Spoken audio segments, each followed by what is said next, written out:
This podcast was produced by Sean Weston Media. Hello, welcome to episode 21 of the Media Will Eat Itself podcast. It's another season of interviews about how modern professional people work within modern media. What skills do we need to have these days? How has working with media changed over the years? And what do we have to look forward to? And in today's episode, Owen Wheeler joins me to talk mostly about the challenges of being a professional freelance videographer. He recently set up Repertoire Creative, but he's actually operated as a freelancer under his own name for several years. His portfolio includes work across a number of industries and brands, with his journey so far has placed him in the company of ITV, BBC Sport, Red Bull and Manchester Pride. Enjoy the show. Okay, Owen, thanks for joining me on the podcast. Hey, no problem at all. So you've been filming, editing, colour grading, everything to do with video for quite a few years, but you've only recently started your own YouTube channel. That's correct, and my own business to go alongside it as well. Yeah, so give me a little bit of background on that. Well, basically, I've been obsessed with video since I was a kid. I would always watch the behind the scenes of how films were made. I found that often more fascinating than the films themselves. So I've always known that I like doing this. I went into education, I did more of it, I did freelance on the side of that. And over the last 2 years, I've decided that I've always wanted to own my own business as well. Instead of doing just freelance, let's go all in. And alongside that, let's make a YouTube channel and help people have some free tips from me to help them with their videography. And how are you finding it so far, the sort of journey, being a virgin YouTuber, as it were? Yes, fascinating. YouTube's another thing that I've been obsessed with forever. My dad is in IT, so he got me onto YouTube when it was basically in its formation. I've seen it evolve and grow over the years, and I've always thought I'd love to have a YouTube channel, but I was a bit too scaredy cat to do it. So 2020 was the year of getting on with it, really. Yeah, and it's great. It's fascinating stuff, seeing it from the other end rather than just the viewer end. Well, absolutely. I think YouTube is one of those things that really tests us as a creative, because it's easy to be a Photoshop expert or a videographer or I don't know, someone who does anything or any walk of life.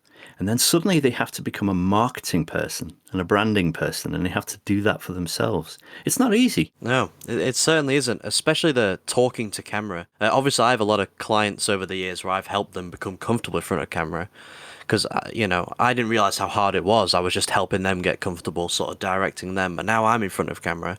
I finally understand how they feel. And it's a weird feeling, yeah. It is a weird feeling, but I chuckled at something you did the other day. I loved it. I don't know whether it was a parody or whether it was Peter McKinnon and you were making a cup of tea, just like Peter McKinnon makes a cup of coffee. Do you follow his videos? I do. I certainly do. All those guys. Who doesn't? They are fantastic. But I loved it. I loved the whole tea thing. I thought that was fantastic. And it says a little bit about your northern roots, right? That's right. Yes. Yeah, so you attended Edge Hill University College, didn't you? I did. Or actually, I should say it was a university. It was a college when I knew it, because my sister lives in Ormskirk.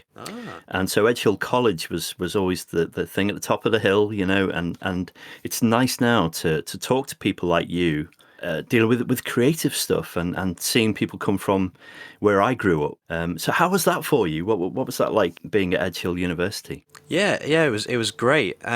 The actual course itself was it was a lot of similar stuff that I'd already done at college, but it gave me opportunities to find other avenues in the uni to let my creativity flow through. So in the first year, I got immediately into the camera tech people who work there, and I was like pestering them, like, can I do some filming with you guys? And they liked my enthusiasm, so I basically got into filming lectures and stuff for their YouTube straight away with the big industrial cameras, which I adored that. And because of that enthusiasm, I also got a job there fixing cameras when students absolutely knackered them or took a tripod to a beach and got it covered in sand and it was all broken. The worst possible thing you can do, isn't it? Yeah. You need the plastic bags, plastic wrappers. Yeah. There's a lot of telling students off and fixing stuff, but it gave me more opportunities to learn the different areas of being into video rather than just film and TV, which was the course that I was on. And getting used to the audio side of things as well. Oh, absolutely. People completely forget that, don't they? They do. Everyone neglects audio, and it's 50% of a video. If your audio's rubbish, then no one's going to watch it. Now, you did some work experience with ITV, is that right? I did. I shadowed a ITV news cameraman as we went around Manchester. It was really fascinating to see, once again, another side of the video industry, so to speak. That must have been an invaluable experience from someone who was actually a professional, not just a professional, but working in broadcast media. Oh, absolutely. The stuff you must have learned. Oh, yeah, it was all, from the small scale of him recording it, taking back, editing it, to having the van when it's live, and it's fascinating. All the gear he has to take with him. So the workflow. Yeah, everything. All these things that you don't think about. You just think, oh, he turns up with a camera. But no, he's got to do everything. It's crazy. Yeah. Now, the ease at which people can learn about gear and set up their own channels and stuff like that, it seems there are so many amateur videographers out there, and not all of them are that bad. So what do you think the main differences are between a passionate amateur and an educated professional? Do clients care, for instance, if the person they're hiring to do their video went to video school, or is it more about what they've produced so far? It's absolutely about what they produced. It's all about that show reel, their back catalogue, who they've worked with. It doesn't matter whether you've done it for free or not. If that video's crazy good, then clients are going to be interested. There's a lot of people who went to uni with me and just sat around and didn't really do anything. Now their show reel isn't very good, whereas people who didn't go to uni and worked their asses off, getting really good video out there, in the world, like those guys are killing it. So. Yeah, and you've got a bit of both. Obviously, you've got the education and a good portfolio.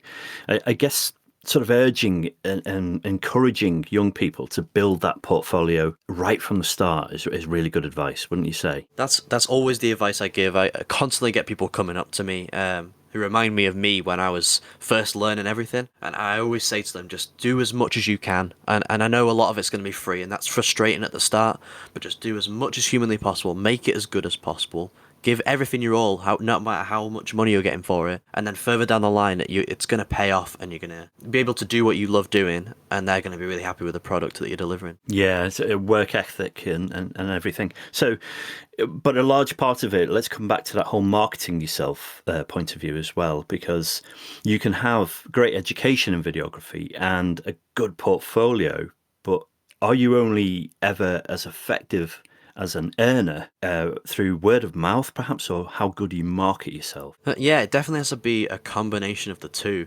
Marketing's easily neglected, and a lot of videographers I know just put stuff on their Instagram, and to be honest, that's just to their audience of people that they're like friends with, or maybe they've done one or two projects with, and it's never really stretching out.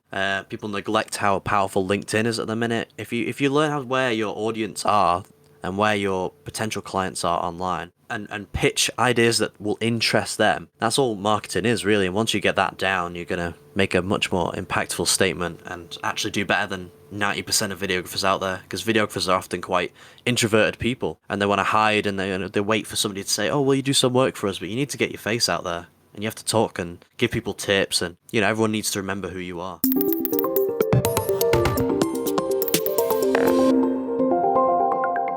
It's a really good point you made there about, because I'm fascinated by introversion and how many people in the creative industries are introverts, and that jump to market themselves is often such a massive leap for them. I'm introvert myself, and I push myself in certain areas to actually say, no, let's not be lazy here, or let's not be self-conscious. Let's push it through, get this thing done. How much would you say you are an introvert?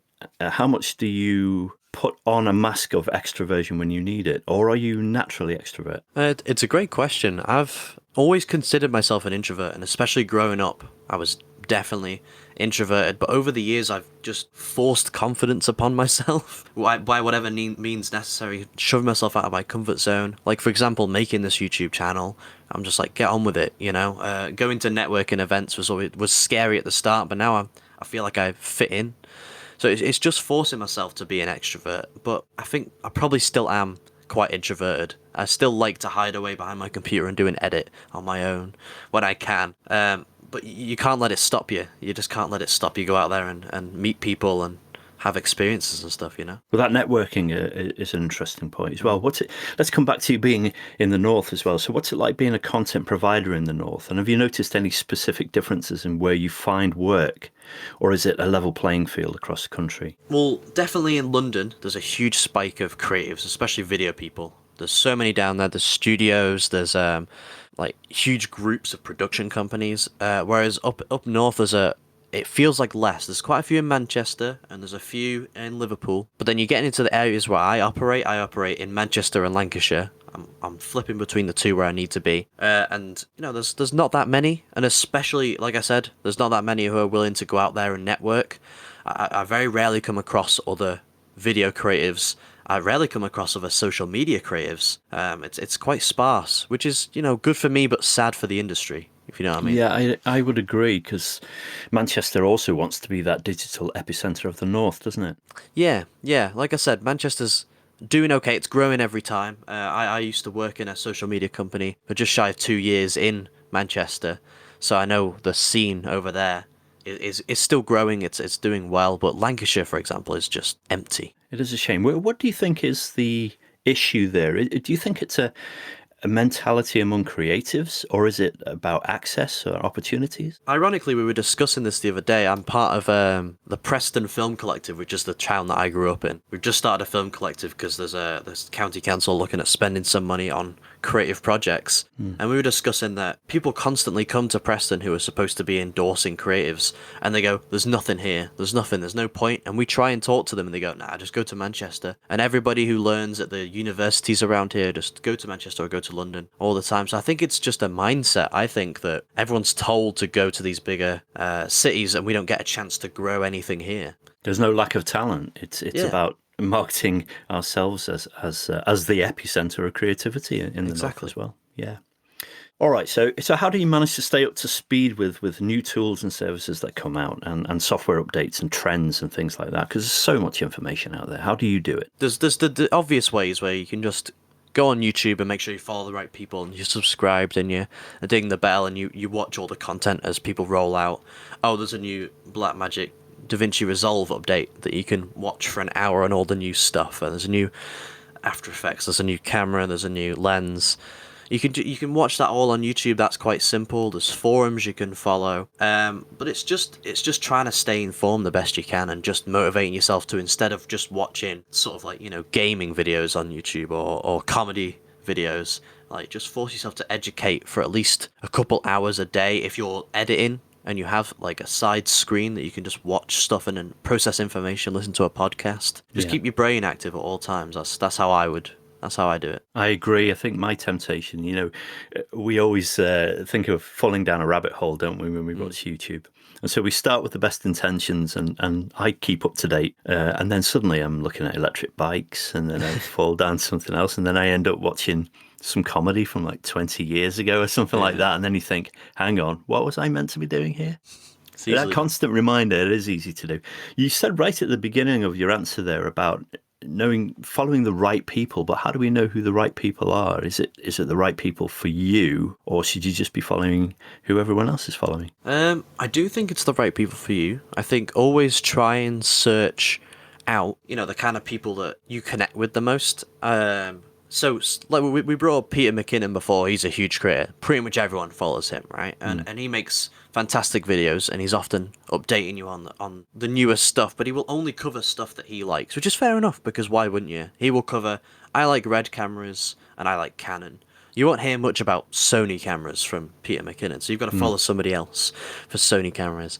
And you sort of go down that rabbit hole in a good way of trying to find people who will get you the right information for each thing that you're interested in. That could go for anything. And also what I'd say is, when you are searching for something, say you've come across a problem or you want to know how to do a specific edit or something, when you search that and you come across somebody who's just told you, check out the rest of their channel, because they might have some really valuable the amount of times I've done that and found a channel that's been like invaluable and they only have like 1,000 views for video, and no one's coming across them and their videos are really helpful. It's always worth doing. It's a mistake we make sometimes, isn't it? Thinking that someone who only has 100 subscribers must be rubbish.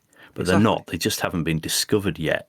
And they could, the videos on their channel are often some of the highest quality. Exactly. And they might have something to say that no one else is saying. Yes, exactly.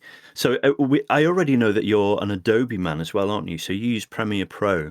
You've been using that since the word go, or have you tried other you did say DaVinci as well, didn't you? Yes, I have worked on every editing software known to man, pretty much. I've tried them all. The only reason I use Adobe so much is because I like the Creative Cloud. It's a great system, like budget-wise, you just pay this much a month and you get everything you need. And it's just great for connectivity. It's like, oh, my Photoshop, I can just Photoshop something there, throw it in the edit, oh, After Effects to do this, Audition for the audio. You can just weave in and out rather than just relying on one software.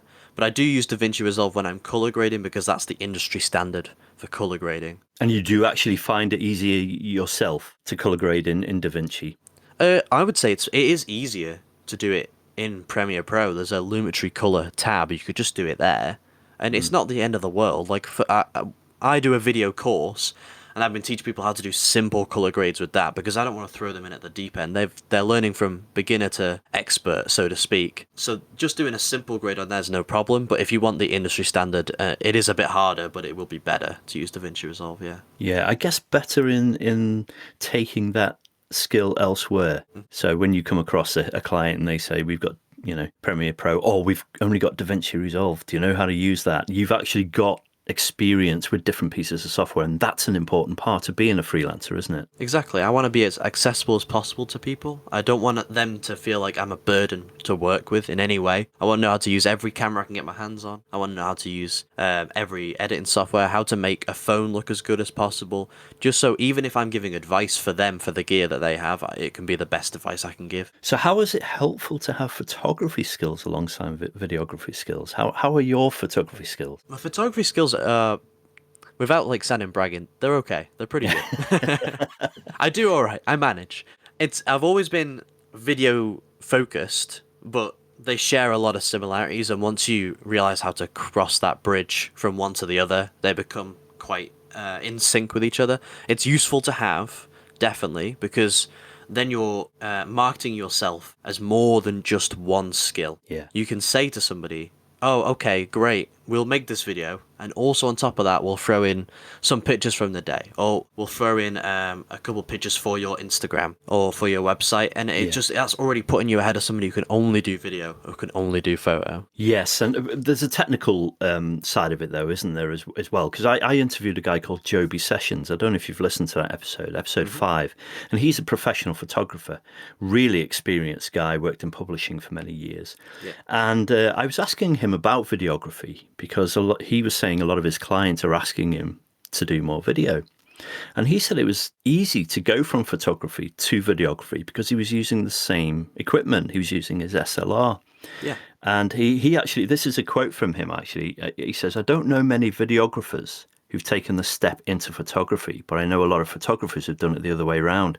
So he was inferring that videographers find it tougher to go from camcorders perhaps and large scale cameras to an SLR, whereas photographers were finding it much easier to do the other way around. I would agree for a lot of people who've trained on the camcorders and the broadcast cameras and stuff. But nowadays, a lot of people, especially young creatives, are learning on DSLRs. Whether that's video or photography, they're learning on DSLRs. So like he was saying, it's a lot easier to transfer over because he's using the same equipment. It's just a mode on the camera that you can swap to video and give it a go. And once you get the basic sort of settings down and what works and why that works and this doesn't work and why you shouldn't slam the ISO all the way up and stuff like that, it becomes really simple, Yeah.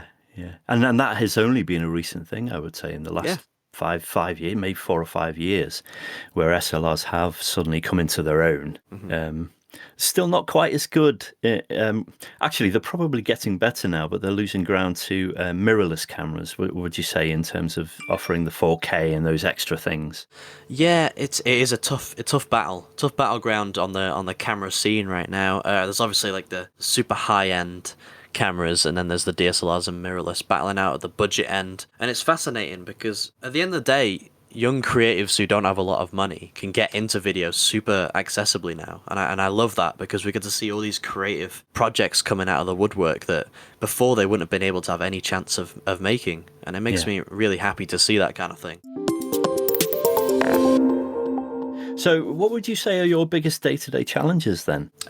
My biggest day-to-day challenges are often trying to get all the projects done because I'll get a lot of edits coming through. I do editing for a couple of YouTubers, and then I do my own YouTube videos. and I'm also going out and filming projects and also pitching projects to people. So it's trying to like juggle it all in a way that doesn't make me feel completely overwhelmed. I think that's my main problem. And video editing is so labor intensive, isn't it? It really does require a lot of time. And I think what people don't realize when they're starting out in this is that it's not just the editing time. It's not just the time to sit down and create the story. It can often be the rendering time, meeting Absolutely. the deadline, getting the render wrong or it failing and then having to do it again. That takes hours sometimes. Oh, especially depending on what hardware you're on as well. So obviously I've invested in a rendering PC, which his entire job pretty much is to just edit and render on. So those 4K projects will only take 10 minutes instead of like hours and hours and hours, right? Fantastic. Which helps a lot. But I've grown up with having like terrible laptops, and then I went to a MacBook, and even that was struggling to do the render. So I completely understand the rendering is an issue for a lot of people, and it's easy for me to forget that nowadays. But yeah, no, the edits take a long time as well, because you want to get it perfect, you want to get it right, you don't want to rush it out, and it's an immense amount of patience as well, because it can get really frustrating sometimes. And then part of your workload as well, part of the workflow is social media, is making sure that you're on social media and you're showcasing your work to get new clients. Absolutely, yeah. I want to be showing how this video that I made for a barbershop can be applied to your business as well, and helping people understand that whatever videos I'm doing, I can make a video that's specific for you. So how can I put that on social media in a way that makes sense, putting it in front of the right people? And a lot of my content that I make for people is also for social media. It's for their social media. So I'm like having to show them how it works for me so it can work for you. And then you have to know their industry a little bit in order to slightly adjust the marketing strategy. Is that how you find things? Yes. Yeah. I couldn't agree more. Yeah. I actually watched your, is it called the Barber Club? Yeah. Yeah. I watched those and they were fascinating because you did present them differently than your other work. I looked through your other work. You actually created a new show reel recently as well, didn't you? I did, yeah. Going back to the portfolio discussion. So tell me about that show reel, putting it together and how often should you produce one? Oh, great question. Because there's a lot of different answers about this, because I have two show reels technically. I have one which is my Owen Wheeler videography, which is what I was before Repertoire Creative, and that's my career show reel. That's everything I've ever done when I was working for that social media company, filming famous footballers and sporting events and just bits and bobs of everything, like cooking and everything like that. So that's a good showcase of like how capable I am to film pretty much anything. I can wrap my head around how to film anything. And then I have my Repertoire Creative one, which is showing how, sure, I can film anything, but how is that actually useful for businesses? So that was how I wanted to structure the Repertoire Creative show reel, so it would help businesses understand that these videos are useful, effective, and they'll look good, and they'll make your brand stand out against the people where their website's just their Facebook page and they haven't put any pictures on it, you know? Yeah. You're already going to be kicking their ass, so to speak. Yeah. And we should tell listeners that we didn't mention Repertoire Creative previously, but that's the name of your new company, isn't it? Yes, that's what it's under now. So what are you working on at the moment? What can you tell us? And I don't want you to spill any secrets, but what can you tell us? Currently, things are a bit all over the place at the minute because of the world. Yes, of course. Yeah. But I do have some projects I'm working on. I'm working on with a company that does it works with people who need a secondary income, and we're making a fun kind of video with them that's like a sketch video, a really short sketch video to catch people off when they're on like LinkedIn. So instead of just going, we're a company that help you make more money on the side of what you already do, like that with royalties, and it's just, like talking head, that's boring. The one we're working on at the minute is kids sat around talking about how they think their parents are in a cult. Right. They constantly go into these meetings, and Thingy's just got a new bike, where do you get that money from, and stuff like that. So that's keeping you busy. Yes, yeah, stuff like that, and like I said, editing for YouTubers and stuff at the minute. In terms of our hair getting longer and not being able to go to a barber, I wonder if the Barber Club may be requiring your services again. Oh, I think there'll be queues around the road actually when we're allowed out again, won't there, for everyone getting their hair cut? There definitely will. And they all need back in business videos, in my opinion. So that'll Yes. be part of my Yes. job. and I wonder if they need a back in business podcast. That'll be part of absolutely. my job. Yeah. So just to wrap up then, Owen, how do we contact you? So if you want to get in contact with me, you can go via the website, which is repertoirecreative.co.uk. You can add me on LinkedIn if you just Owen Wheeler. I'm pretty sure I'll come up. Once again, Owen Wheeler, if you type in Repertoire Creative after that, I'll come up. Or check out my Instagram, which is just @OwenWheeler. That's fantastic. Thanks for joining me. I really enjoyed our chat today. Oh, me too. And I'll catch you soon. Absolutely. Thank you very much.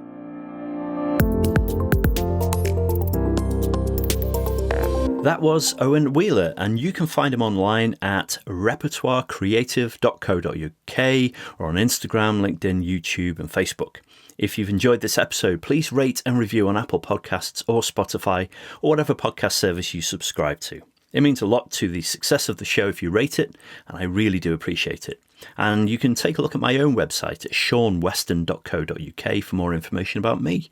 In the meantime, please stay tuned. There's lots more to come.